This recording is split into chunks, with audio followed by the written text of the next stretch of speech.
Olá, tudo bem com você? Vamos para mais um quadro Notícias da Semana aqui no meu canal. Aproveito para pedir que você se inscreva no canal, se não fez isso ainda, acione o sininho para receber as notificações de novos conteúdos, novas postagens e compartilhe-os se você considerar útil ou úteis, né, para alguém. Quero também mencionar aqui que já fiz algumas lives, alguns conteúdos estão disponíveis aí com o meu amigo, pastor Roger Tavares, um sobre o Concílio de Nicéia e outro mais recente sobre as 7 cartas do Apocalipse. E nós estamos divulgando, né, por meio dessas lives também, uma viagem muito interessante, uma viagem cultural, teológica também, que faremos a convite da agência Mapa na Mão. Roger vai ser o guia, digamos assim, de conteúdo histórico, e eu farei as reflexões espirituais nessa viagem para Turquia e Grécia. Será em julho, e você pode obter mais informações ali nessas lives também, ok? Começo, acho que é junho e julho. Bem, você verifica ali depois direitinho como serão essas viagens aí. Estamos aí na semana, né, no período dos 10 dias de oração, tem sido uma bênção a gente pausar aí um pouco, né, para refletir em um conteúdo que foi muito bem preparado, na apostila falando sobre vitória, vencedores, muito bom material, e oração, né, oração, consagração, reavivamento e reforma, é isso que precisamos buscar constantemente, orar pelo batismo do Espírito Santo, para que nós possamos realmente terminar a obra que Deus nos confiou. Eu vou compartilhar aqui minha tela com você, você já sabe, né, esse quadro aqui eu comento algumas postagens que eu fiz, especialmente ali no blog outraleitura.com.br, que é o meu blog de assuntos gerais. Tenho também o criacionismo.com.br, o nome já diz, então é um blog um pouco mais específico, temas ligados à ciência e religião. Neste blog aqui, Outra Leitura, eu comento sobre acontecimentos atuais, tendências, sempre com uma leitura por meio das lentes do cristianismo, né? O slogan do blog é Lendo o Mundo com as Lentes do Cristianismo. E eu começo aqui com essa notícia triste também. Isso não é exclusividade desse país, tem outros países também, ou muçulmanos, ou que têm tornado a vida dos cristãos realmente muito difícil. Nicarágua, a Associação de Escoteiros perde personalidade jurídica. 10 outras organizações foram proibidas pelo governo Ortega, incluindo a Fraternidade Missioneiras del Fiat de Maria, e os seus bens confiscados. É um mesmo roteiro que se reproduz há muito tempo. As autoridades nicaragüenses acusam organismos e ONGs de vários tipos, muitas vezes católicas ou cristãs, e colocam-nas fora de ação, acusando-as de alegadas irregularidades e confiscando seus bens. Então fazem acusação, claro que muitas vezes, se não sempre, infundadas, mas até que haja algum tipo de defesa, que não tem como ser praticada também, essas organizações cristãs acabam perdendo seu status e também tendo seus bens confiscados. Típico de ditadura, né? Ditadura comunista. Na sexta-feira, 16, a Associação dos Escoteiros também perdeu sua personalidade jurídica devido, segundo o governo de Manágua, a irregularidades na apresentação dos seus orçamentos. Junto com os escoteiros, outras 10 organizações tiveram o mesmo destino, incluindo a Fraternidade Missioneiras del Fiat de Maria e a Universidade de Ciências da Saúde e Energias Renováveis, acusadas de terem aberto alguns escritórios sem autorização. Quem vai conseguir se defender disso, né? Então, realmente, o cristianismo, o catolicismo estão sofrendo muito ali na Nicarágua. Daqui a pouquinho eu vou falar para vocês também sobre como está a situação na Coreia do Norte. Comentário da lição, você já sabe, toda semana eu gravo aí um pequeno vídeo, comentando a lição dos adultos e às vezes também a lição dos jovens, que está muito boa, por sinal, ambas estão muito boas, né? A lição de adultos sobre os salmos, a lição de jovens sobre liberdade, com ali aspectos ligados à política, à religião, está muito boa realmente, muito atual a lição dos jovens. Então, bendito que vem em nome do Senhor é o tema da lição dessa semana, dos adultos, e aqui abaixo perguntas para reflexão, para interação na unidade da Escola Sabatina, que foram formuladas pelo meu amigo pastor Natal Gardino, professor de teologia lá no IAP, em Paraná. 7 mensagens misteriosas do Apocalipse. Então, aqui está a live que eu mencionei, né, que eu fiz com o pastor Roger Tavares. Está muito interessante o conteúdo aqui, ele faz uma introdução geopolítica muito boa, depois eu comento ali brevemente as mensagens espirituais de cada carta, e no fim do vídeo o pastor Roger dá mais detalhes sobre a viagem que será feita para a Turquia e Grécia no meio do ano. Então está aqui o vídeo já linkado no blog para você conferir. Coreia do Norte executa tortura de cristãos por suas atividades religiosas. Praticantes do cristianismo são considerados o degrau mais baixo da sociedade norte-coreana e estão constantemente em perigo. Essa é outra ditadura comunista que tem tornado a vida dos cristãos literalmente um inferno. Prisões, execuções, torturas, realmente uma situação muito complicada, e aqui você pode conferir o que está acontecendo ali naquele país ali regido, né, com mão de ferro por Kim Jong-un. Encontros com a Palavra, o livro dos encontros. Eu comecei uma nova classe bíblica, um grupo muito especial de pessoas ali, de várias religiões. Nós temos nos reunido às quintas-feiras para aprendermos mais sobre a Palavra de Deus. É uma série nova que eu preparei, por isso tem esse nome, Encontros com a Palavra, porque o foco está nos encontros que houve na Bíblia, Deus encontrando seres humanos, pessoas encontrando outras pessoas, nesses encontros, nesses diálogos, nessas histórias. A partir dessas histórias, a gente extrai as doutrinas, os valores, os princípios bíblicos. Então, além de as pessoas que estão nesse estudo aqui terem uma boa noção das doutrinas bíblicas importantíssimas, elas terão uma visão geral da Bíblia, porque nós vamos passear por toda a Bíblia de capa a capa, começando com o Gênesis e avançando até o Apocalipse. Então você pode acompanhar as gravações, todos esses estudos serão gravados, e eu vou disponibilizar em meu canal à medida que formos fazendo cada estudo, ok? Aqui, John Andrews, sim, 150 anos de um legado. Uma matéria que foi publicada originalmente na Adventist Review. Aqui está a fonte, né?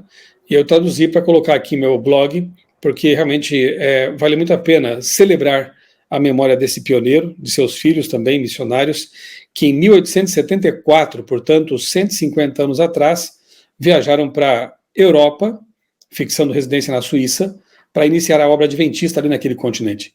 Então, um missionário, um pioneiro bastante importante para o adventismo. Ellen White mesma disse que haviam enviado o melhor de seus homens, né, uma pessoa muito culta, muito capaz e muito cristã e dedicada à obra de Deus.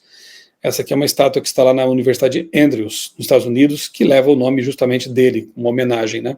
Então leia essa matéria aqui, esse pequeno texto, traz aqui algumas informações bem interessantes sobre a trajetória de John Andrews e de seus filhos, né, como missionários lá na Europa. Série especial Origem de Tudo, eu tive o privilégio de gravar para Novo Tempo, TV Novo Tempo, uma série de vídeos para a Escola Bíblica da Novo Tempo, né, na verdade, uma série de vídeos comentando os artigos que eu produzi, que eu escrevi, uma publicação especial da Novo Tempo, que é a revista Origem de Tudo. Então, as pessoas que pedirem a Novo Tempo essa revista terão também acesso a esses vídeos que eu gravei complementares à revista. E você pode clicar aqui nesse link que está aqui na página e também ter acesso à parte lá no canal da Novo Tempo que traz todos esses vídeos aqui. Acho que são 8 ou 9 vídeos, ok? Aproveite esse material e que ele possa realmente abençoar a sua vida.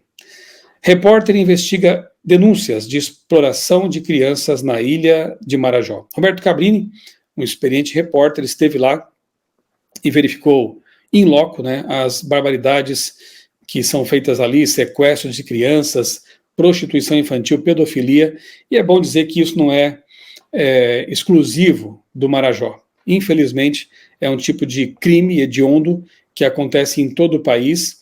Nas estradas federais, isso acontece muito, né? Crianças ali que se prostituem por um pouco de comida, por um pouco de uns trocados, né? E ali os caminhoneiros acabam tendo contato com essas crianças na beira das estradas. É algo muito triste, muito lamentável, é de embrulhar o estômago, né? Saber que há pessoas que vivem disso, né? Que aliciam essas crianças e as colocam neste mundo terrível da prostituição. Triste pensar que haja pessoas passando fome e que muitas vêm nessa atividade uma forma de colocar alguma comida dentro do estômago, né? Algo muito triste, e nos faz assim ficar muito revoltados, como aconteceu com essa música aqui. Eu fiz um vídeo comentando, né, Evangelho de Fariseus, em que a Aimee, ela denuncia essas e outras questões. Ela fala também de igrejas farisaicas, que se preocupam consigo mesmas, só se preocupam com o dinheiro, Evangelho da Prosperidade, né? E essa música aqui gerou bastante polêmica, deu o que falar, e de certa forma teve um efeito positivo, porque colocou as pessoas a pensar também. Embora a maior parcela de culpa seja das autoridades constituídas, que deveriam fazer alguma coisa para impedir, para acabar com essa mazela, com essa chaga social que é a prostituição infantil, as igrejas também podem fazer a sua parte, com certeza, né? Não mais denunciando, adotando, enfim, fazer algo que possa amenizar um pouco a dor de algumas crianças, né, que estão envolvidas com esse mundo terrível.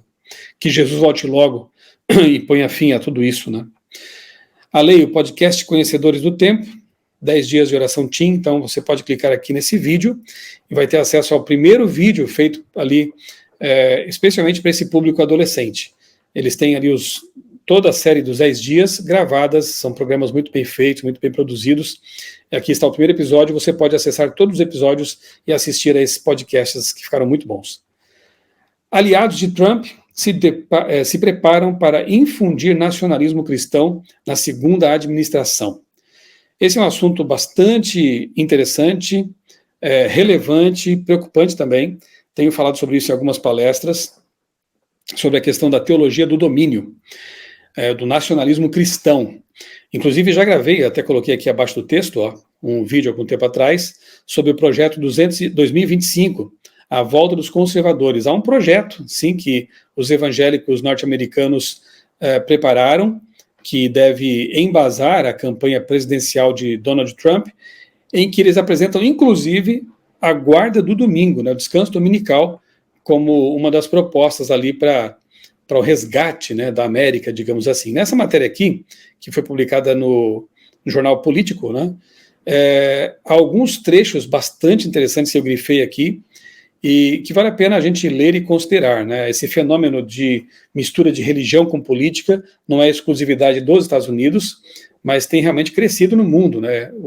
A Holanda, quem diria, né? A liberal Holanda elegeu lá um candidato conservador de direita, o Geertz, e a Itália já tem uma primeira-ministra de direita, conservadora religiosa também. A Argentina agora colocou também um conservador na presidência, Milei, e parece ser um fenômeno que está varrendo o mundo aí realmente, né? À medida que a esquerda promove suas barbaridades, seus desmandos e uma pauta totalmente desalinhada com a Bíblia, a direita ganha força como reação. E isso tem acontecido em vários lugares. Os nacionalistas cristãos da América acreditam que o país foi fundado como uma nação cristã e que os valores cristãos devem ser priorizados em todo o governo, na vida pública também. É a teologia do domínio, né? Dominar as esferas da sociedade, ali, do poder, da educação. Não que isso seja uma iniciativa exclusivamente de direita, porque Gramsci, lá, marxista, já propunha isso também. Eles sabem que dominar a mídia, dominar as escolas é o caminho para influenciar as pessoas e fazer com que elas aceitem as políticas propostas. Então, aqui é um gramscismo à direita, digamos assim, né? Eles querem governar, querem conquistar realmente as esferas da sociedade aí para levar avante suas pautas. Eu não vou ler tudo aqui naturalmente, eu convido você depois a ler no meu blog essa matéria. Vou destacar aqui alguns trechos, né? Projeto 2025, que eu já mencionei ali, uma agenda governamental que daria início a um dos ramos executivos mais conservadores da história americana moderna. Aqui abaixo, Trump não é um homem de fé devoto, mas os nacionalistas cristãos têm estado entre os seus ativistas de campanha e blocos eleitorais mais confiáveis. Trump formou uma aliança política com os evangélicos durante sua primeira candidatura ao cargo. Proporcionou-lhes uma maioria conservadora de 6-3 no Supremo Tribunal dos Estados Unidos. E está agora defendendo o argumento de longa data da direita cristã, de que os cristãos são tão severamente perseguidos que é necessária uma resposta federal. Num discurso de campanha em dezembro em Iowa, ele disse que marxistas e fascistas estão sendo duros contra os católicos. Ao assumir o cargo, diz Trump, que criarei uma nova força-tarefa federal para combater o preconceito anticristão e a ser liderada por um departamento de justiça totalmente reformado que seja justo e equitativo e que investigará todas as formas de discriminação ilegal. Às vésperas das prévias em Iowa, Trump promoveu em suas redes sociais um vídeo que sugere que sua campanha é, na verdade, uma missão divina de Deus. Quando políticos são apresentados como messias, libertadores, escolhidos por Deus, a coisa fica complicada, né? E aí vemos realmente uma teologia de domínio, um nacionalismo cristão, como diz aqui a matéria, né?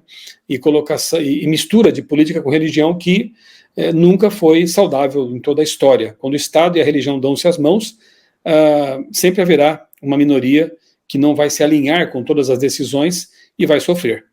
De início, obviamente que parece ser vantajoso para os cristãos terem governantes que defendem as pautas próprias, né, e identificadas com o cristianismo, como a não defesa do aborto, a não legalização das drogas, a não contaminação, né, ideologização das escolas com ideologias como a ideologia queer ou de gênero e coisas assim. Então, a princípio, realmente pode parecer uma grande vantagem, mas com o passar do tempo, esses governos acabam se tornando um tanto limitadores de liberdades, especialmente para as minorias religiosas. E isso realmente é profético. Nós entendemos que para que as bestas do Apocalipse 13, possam avançar com suas pautas, digamos assim, é preciso que haja um cenário religioso. Então haverá realmente um predomínio da religião, uma aliança, já sabemos disso também, né, uma aliança, quem já leu o livro Grande Conflito sabe muito bem disso, uma aliança entre a religião romana e o protestantismo apostatado nos Estados Unidos. Então essa união é que vai promover realmente uma perseguição àqueles que não se alinharem com as ideias propostas. Em 2019, o então secretário de Estado de Trump, Mike Pompeo, criou uma comissão federal para definir os direitos humanos com base nos preceitos descritos por Vought, especificamente a lei natural e direitos naturais.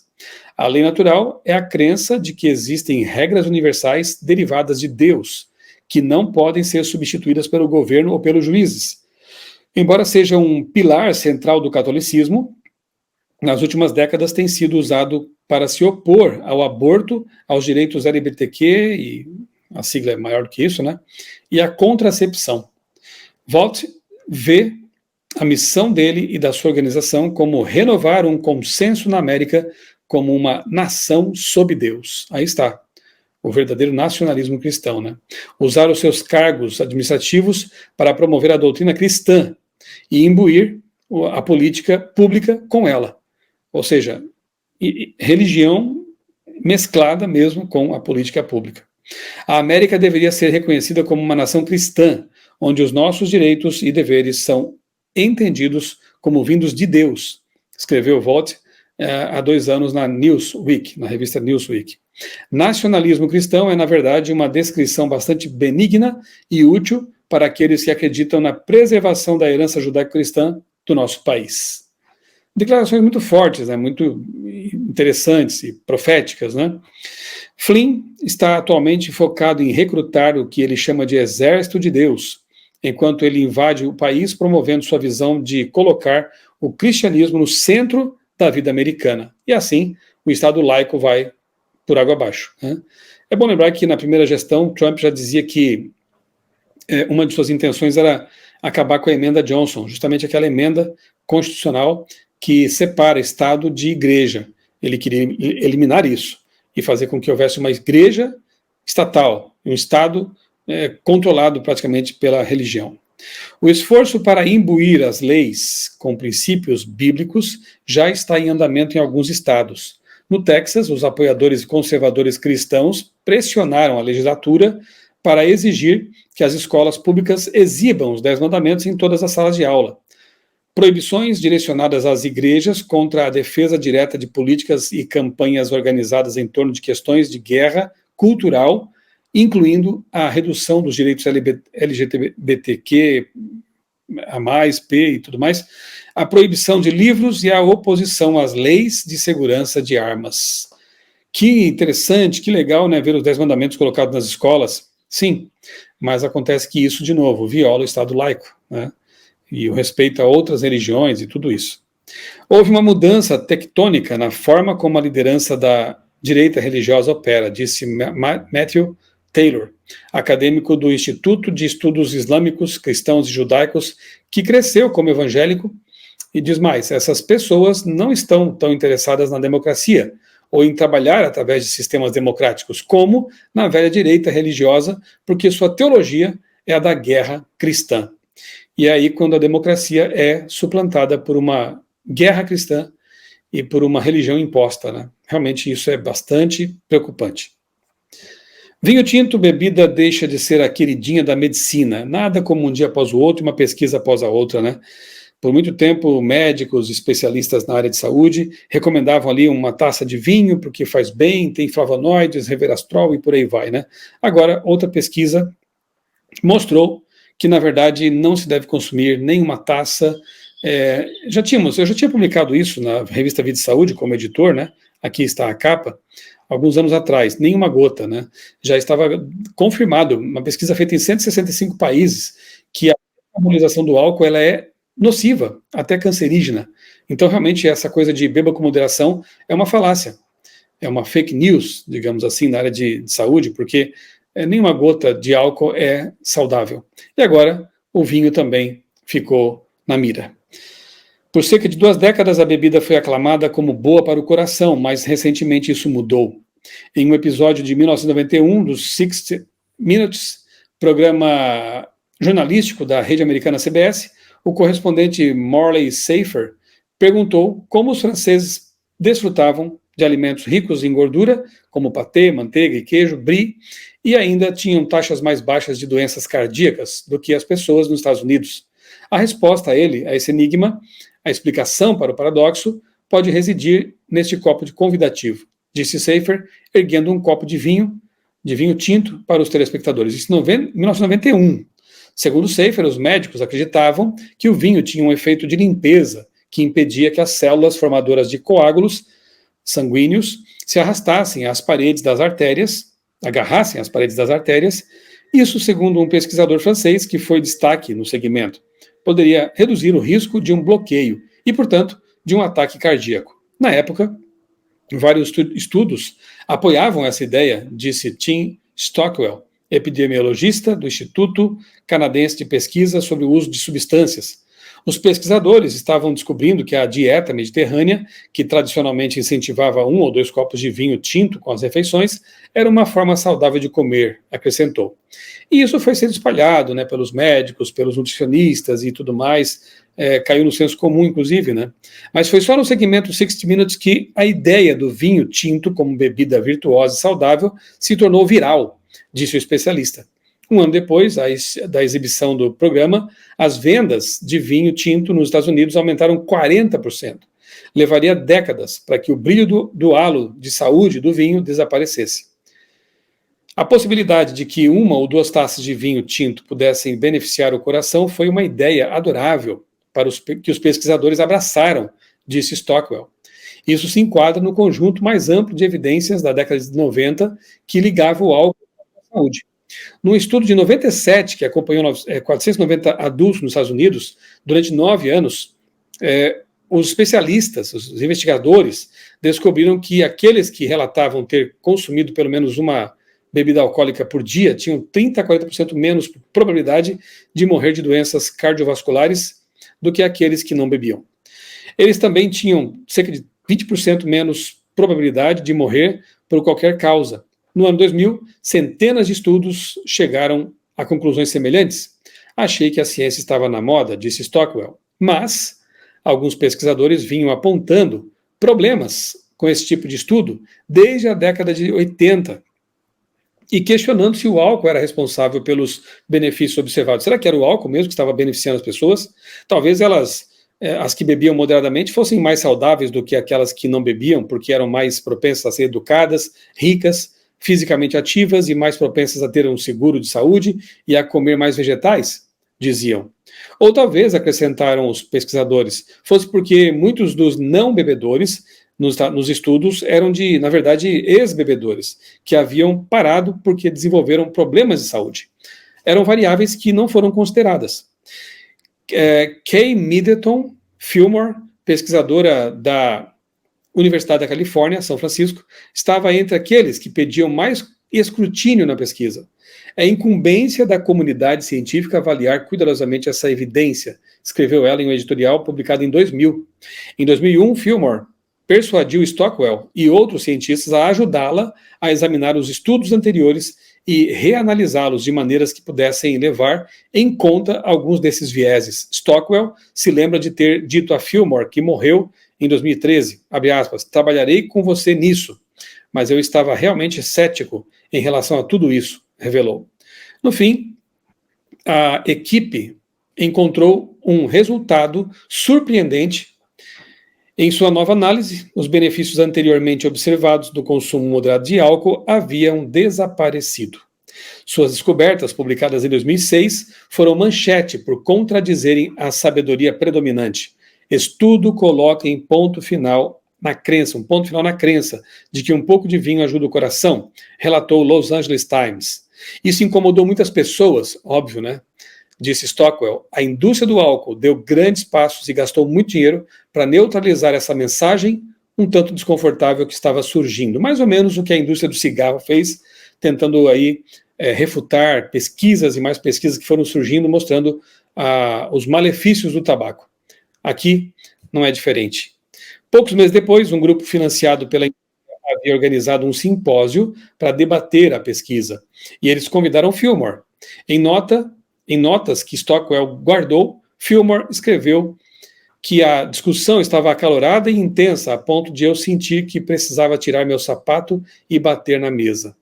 Quando 2 organizadores do Congresso publicaram um resumo do simpósio, que dizia que o consenso do Congresso era que o consumo moderado de álcool estava associado a uma melhor saúde, Stockwell disse que Fillmore estava furiosa, porque suas opiniões não foram apresentadas. Desde então, muitos estudos, incluindo um que Stockwell e seus colegas publicaram em 2023, confirmaram que o álcool não é a bebida saudável para o coração que se acreditava. Em 2022, pesquisadores relataram notícias mais graves. Não apenas não havia benefício cardiovascular em beber álcool, mas isso também poderia aumentar o risco de problemas cardíacos, disse a médica Leslie Shaw, a médica cardiologista da Cleveland Clinic.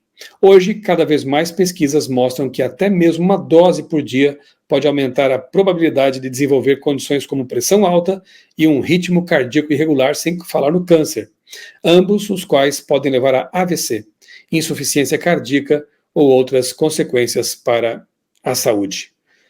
Olha só, há 85 anos, a revista Vida e Saúde, da qual sou editor, defende a mesma bandeira, da abstinência total de álcool. Por algum tempo, éramos vistos como extremistas, que exagero, não poder beber nem socialmente, né?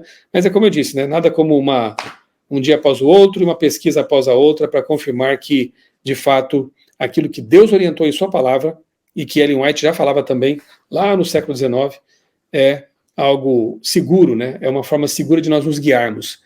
Então não espere que outras pesquisas se acumulem para rebater, por exemplo, o consumo do café, consumo de outros alimentos e substâncias que são maléficas à saúde. Tome a decisão agora. A revelação já foi feita, nós conhecemos isso, já está escrito. A vida e saúde se pauta por esses chamados remédios da natureza e eles funcionam. Eles dão saúde, dão longevidade. Então, sejamos espertos, né? Não esperemos que as pesquisas humanas confirmem o que já sabemos. Coloquemos em prática o que nós sabemos. É o caminho seguro. Arrebatamento secreto, fato ou ficção. Publiquei esse texto aqui do conhecido teólogo Samuel Bacchiocchi, um longo artigo aqui, um bom estudo sobre esse assunto, até porque esse tema foi alvo de considerações, de polêmica, depois da publicação de alguns posts aí nas redes sociais, de algumas falas, né, sobre esse assunto. Então está aqui um outro texto que complementa os estudos dessa questão. Arrebatamento secreto, fato ou ficção? Sim, é ficção, né, não é bíblico. É uma ideia que foi criada por jesuítas, depois abraçada por um protestante, disseminada pelos Estados Unidos, catapultada por uma série de livros deixados para trás, e depois filmes também, e hoje muitos evangélicos creem nisso achando que é bíblico, quando na verdade é uma ideia que foi criada para tirar o foco das profecias no Papa, no papado, coisa que o protestantismo já tinha descoberto. Isso não vem do protestantismo, é uma invenção posterior. Então, cuidado ao defender ideias que não são bíblicas como se fossem. Isso não é correto. São essas as notícias, então, que eu tenho para destacar aqui, as últimas publicadas em meu blog outraleitura.com.br. Espero que você tenha gostado desses conteúdos, que tenham sido úteis para você, e se gostou, compartilhe esse vídeo, se inscreva no canal, dê o seu joinha também, isso ajuda bastante, e eu agradeço. Um abraço para você, Deus abençoe grandemente a sua vida e também a sua família.